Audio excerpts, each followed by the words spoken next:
வணக்கம் ஃப்ரெண்ட்ஸ், சித்ரா பேசுகிறேன். வாங்க இன்றைக்கி நம்ம சத்தான கேழ்வரகு அடை எப்படி பண்ணலான்னு பார்க்கலாங்க. இதில் நான் எக்ஸ்ட்ராவாக முருங்கைக்கீரையும் சேர்த்து செய்திருக்கேங்க. அருமையான இந்த கேழ்வரகு அடை வந்து நம்ம மார்னிங்கில் செய்து கொடுத்தா நாள் முழுக்க எனர்ஜெட்டிக்காக இருக்கலாம். இதுக்கு நான் 1 கப் அளவு கேழ்வரகு மாவு எடுத்துட்டேன். 1/2 கப் அளவு முருங்கைக்கீரை நல்லா கழுவிட்டு கட் பண்ணி எடுத்துட்டேங்க. இந்த கீரையை நம்ம டைரெக்டாக மாவில் போடாமல் லைட்டாக வதக்கிட்டு போட்டேங்க.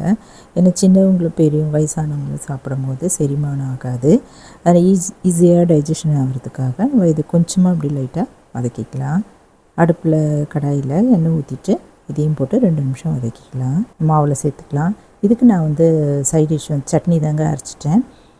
தேங்காய், உடைச்ச கடலை, பச்சை மிளகாய், உப்பு, புளி இதெல்லாம் வச்சு அரைச்சிட்டேன். இதுக்கு இந்த சட்னிக்கு தாளிச்சிட்டுங்கிறேன். எண்ணெயில் கடுகு, உளுத்தம்பருப்பு, பெருங்காயம் இதெல்லாம் போட்டு தாளிச்சிட்டு கொஞ்சமாக கருவேப்பிலையும் போட்டுட்டு இந்த சட்னி மேலே ஊற்றிட்டேங்க.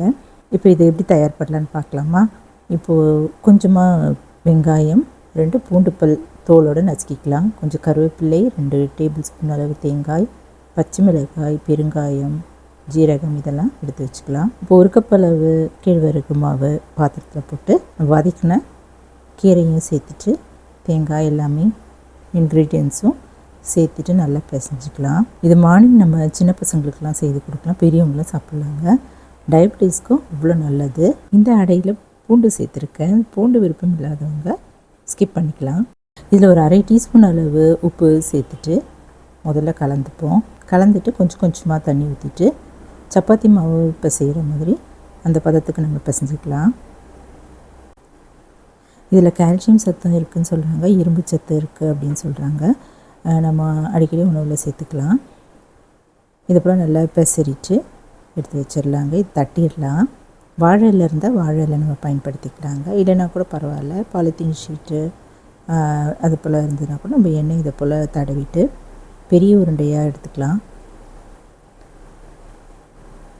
உருட்டிட்டு இதில் தட்ட வேண்டியதாங்க. தட்டிட்டு அடுப்பில் தோசைக்கல் போட்டு காய வச்சுக்கலாம். இப்போ தட்டும்போது ஒட்டுச்சுன்னா கொஞ்சமாக எண்ணெயோ இல்லை தண்ணி தொட்டுட்டு கூட இது தட்டலாம்.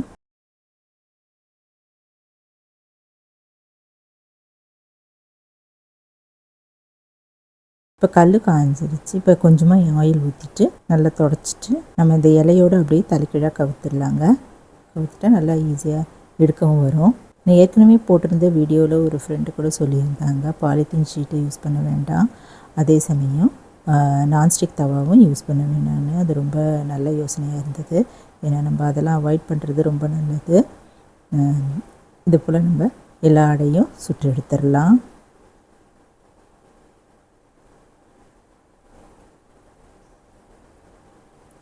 நல்லா வேகட்டுங்க. வெந்த பிறகு நம்ம எடுத்து வச்சுருவோம்.